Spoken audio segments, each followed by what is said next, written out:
Hi everybody, my name is Rachel Keller, and today I'll be talking about syphilis. A quick background on syphilis. It has been around for basically ever. The first notable case or recording that they have has been since 10,000 BC. The bacteria that causes it is called Treponema pallidum. I'm not sure if I said that right, but it's actually one of 3 species that causes the human treponemal disease, the other 3 being Yas, Pinta, and endemic syphilis. Syphilis is an STD, and it spreads through direct contact with bodily fluids or from mother to child. And unfortunately, there are many negative effects that come from syphilis, such as cataracts, deafness, or seizures. And there are 4 stages of syphilis, as we'll go through, but these sequelae can happen at any stage. Syphilis is known as the Great Pretender because, first of all, the symptoms don't appear right away. It's usually 21 days until the first symptoms even show up, but it could be anywhere from 10 to 90 days. And also, the symptoms resemble many other diseases, such as the flu, so it's hard to know whether you have syphilis or not unless you're just aware of that. As I said before, there are 4 stages: the primary, secondary, latent, and tertiary stage. And it gets super dangerous because it can turn into neurosyphilis or ocular syphilis at any point. And so the disease will spread to those organ systems, and it gets pretty lethal at that point. The only way to know that you have syphilis is to get a blood test or fluid from a sore tested at the doctor's.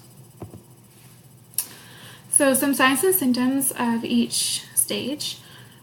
The primary stage, like I said, the signs and symptoms don't appear usually until about 21 days after you get the disease, and the symptoms are going to be in the mouth area or the genital area, and they are painless, so it's just a bunch of sores that you're going to get, and they'll heal themselves after 3 to 6 weeks.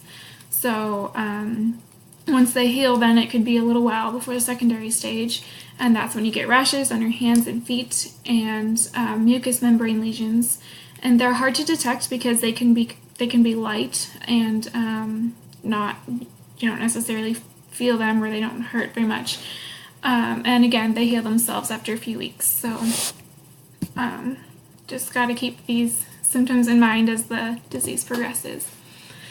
The latent stage is actually just an incubation period because there are no real signs and symptoms associated with this stage, but the disease continues to develop.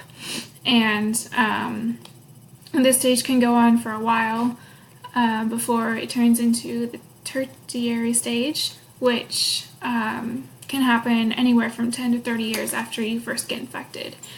And at this point, it's the most dangerous stage, and it's also when it's most likely that the organ systems will be affected, such as the heart, blood vessels, your brain, and your nervous system. So fortunately, there is a treatment, penicillin. For the first 3 stages, just 1 dose is enough. You can get 1 dose, and you should be healed. But for the weekly injections, those are necessary if you're already in the tertiary stage, and especially if the syphilis has spread to your organ systems, because that is really dangerous.